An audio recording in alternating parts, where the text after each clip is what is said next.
Bonjour, ici Patrick Pierrat. Voici l'essentiel des nouvelles économiques et financières à connaître ce matin. La Banque du Canada a bien mis sur pause la politique de hausse des taux d'intérêt qu'elle appliquait depuis un an.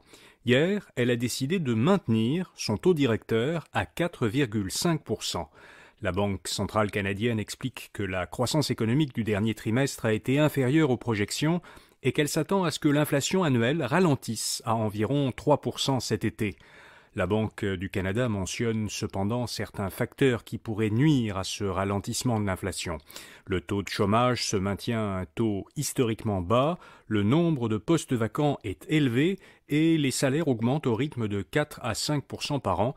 Tous ces facteurs provenant du marché du travail sont plutôt de nature à accélérer l'inflation plutôt qu'à la ralentir.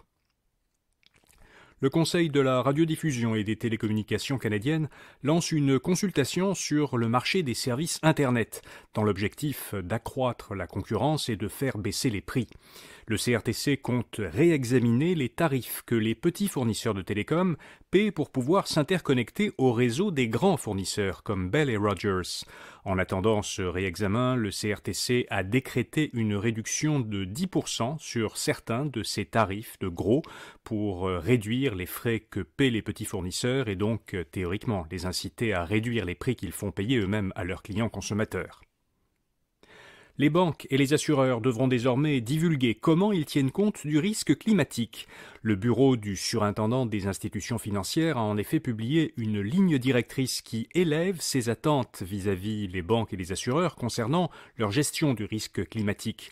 Le bureau veut les obliger à prendre en compte comment les conséquences du réchauffement du climat pourraient nuire à leur modèle d'affaires. Il exige désormais que ces entreprises rendent publique leur stratégie pour réduire ces risques. Les institutions financières devront se conformer à cette nouvelle obligation l'an prochain. Ottawa aide une entreprise suisse pour qu'elle fabrique des batteries d'avion près de Montréal. L'entreprise suisse H55 SA a reçu un prêt de 10 millions de dollars du gouvernement fédéral pour l'aider à construire sur la rive sud de Montréal une usine de batteries pour avions.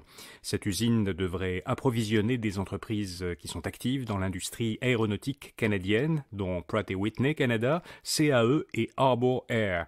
Le système de batterie, qui est encore en développement, doit être commercialisé à compter de 2024. Il permettrait d'alimenter de petits avions à propulsion électrique et hybride. Et puis YouTube assouplit ses récentes restrictions sur le langage grossier.